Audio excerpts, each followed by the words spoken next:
একদা এক ফুটফুটে নামের ছোট্ট সাদা মেঘ ছিল। সারা দিন সে পৃথিবীর উপর ভেসে বেড়াত। নিচের সবুজ বন, নীল সমুদ্র আর ছোট ছোট ঘরগুলোর দিকে তাকাত। ফুটফুটের মহাকাশ দেখার দারুণ ইচ্ছা ছিল, কিন্তু সবাই বলতো মেঘ শুধু আকাশেই থাকে, তারা মহাকাশে যেতে পারে না।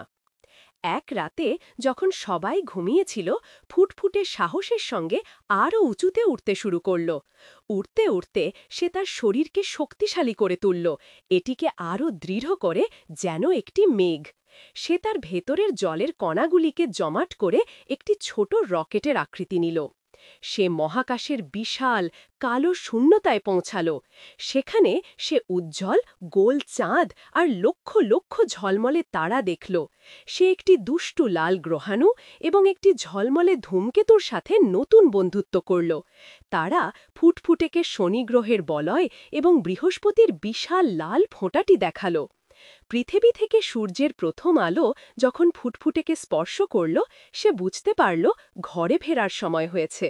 সে হাসি মুখে পৃথিবীর আকাশে ফিরে এলো। কিন্তু ফুটফুটে আর সাধারণ মেঘ ছিল না, সে ছিল একজন মহাকাশ ফেরত মেঘ, যে তার অসম্ভব স্বপ্নকে সত্যি করেছিল।